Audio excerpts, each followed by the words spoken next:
Hey, it's going to be loud in here. We're at Retrotec's headquarters, and this is the room where they calibrate the fans. This isn't something that like I had processed yet. You know, you have your manometer and your fan, and they're known quantities, and the manometer gets calibrated. They even tell you that you're supposed to send the manometer back every so often, every 5 years, to get it calibrated, if you have the DM32.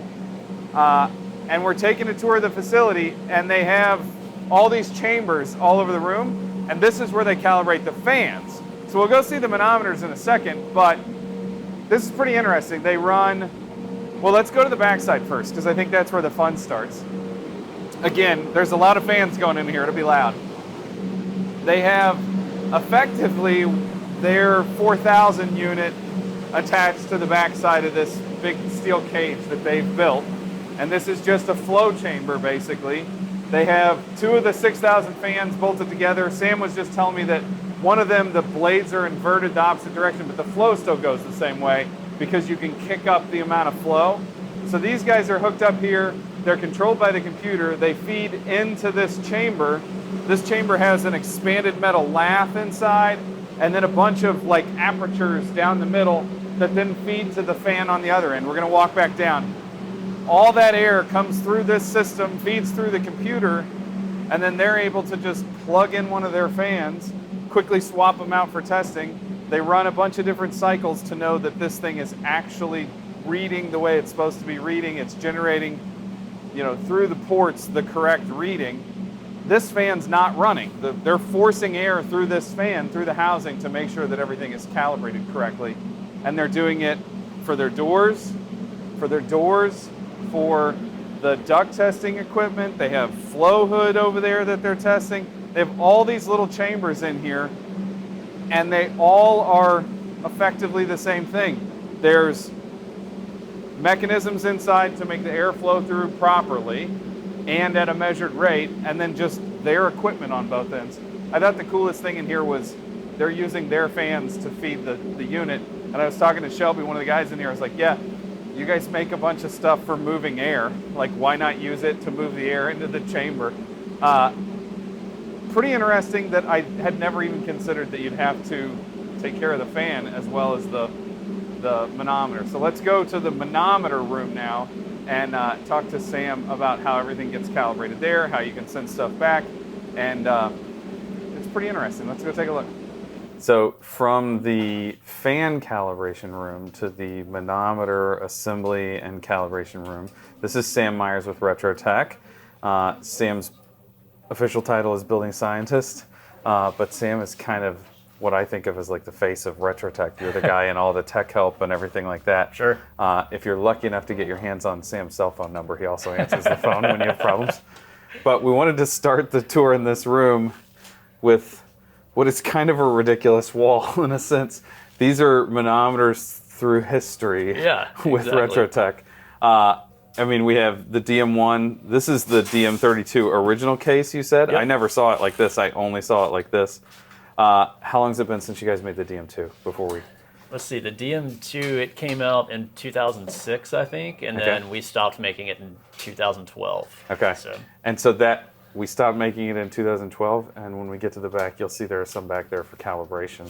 People are still sending that stuff back in. There's some still out in the wild. So we're actually here because we're going to make another video and talk about the DM32X, the new manometer and new user interface, really. Mm-hmm. But this is the 32. This is the 32 is the one that we have at Aarow Building, and Sam was saying it's 5 years. Are there different calibration suggestions, like how often for different equipment? Like if I had a DM2 that's still working?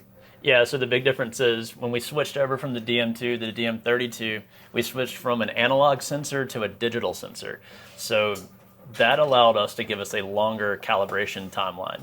So we went from 2 years to 5 years just because those digital sensors don't drift out of calibration nearly as much. They still do, but it's just a more durable calibration every time.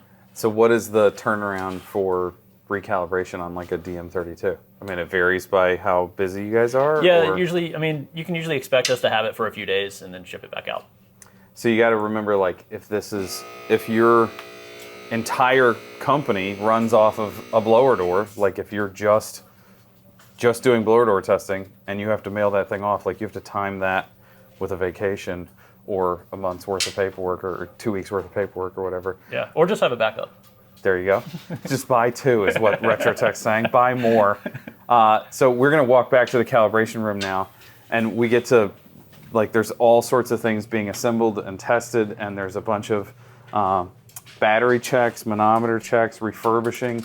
It's pretty interesting that, like, I hadn't considered the idea that you guys make something that's not like a car stereo or like a record player that I can just send to any electrical repair shop. I actually have to send it to the people that made it. It's very specific. To be able to fiddle with it. So, okay, this room is separate.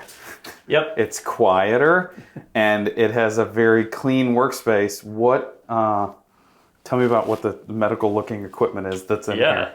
So if you've seen the DM2 or the DM32, you've seen our color-coded tubing connections that we have on the gauge. So we have a bunch of them lined up here. And this is where we calibrate new gauges before they get shipped out. And this is where we calibrate existing gauges that come back in after their 5 years are up, or maybe if they got dropped or needed some repair, they'll get calibrated again before they go out. So this is where they all get hooked up and calibrated and shipped back out. And so these guys are just much more expensive versions of manometers on some sense. And this stuff goes out or gets retested every year. Yeah. You were saying? So, yeah, we are a ISO 17025 accredited lab. So we have somebody come in and inspect our process, our equipment, and our people every year. So all of this, kind of similar, like the gauges have to come back to us to get calibrated. These have to go back to their manufacturers as well to get calibrated and make sure that they're working properly. So for those of you that aren't familiar with the ISO manufacturing rating system, quality nerd is what Sam's trying to say. This is quality nerdville stuff that gets checked regularly, that then they check all of their stuff before it goes out. It's a pretty interesting, like, I get that at its core, it's a fan, it's a housing, it's a motor, it's fan blades, all those things, but it's an incredibly complicated tool that really has to be dialed in to actually work together. Well, when we're talking about air tightness testing, we're talking in terms of pascals. Yeah. And so if you're familiar with pressure readings at all, usually in HVAC we use inches of water column. Well, there's 250 pascals in 1 inch of water column. So, yeah. And we need to be accurate within 1/100th of 1 pascal. So yeah, it takes a lot of work to make those readings be accurate every single time. So I'm translating for Sam again. That 1 inch of water column, if you think about what it would weigh, the pressure on your hand, if you had a rhizome tube or a tube that was hollow or open on the bottom and had 1 inch of water standing in it, the amount of pressure that would be pushing on your hand, you probably wouldn't really feel it.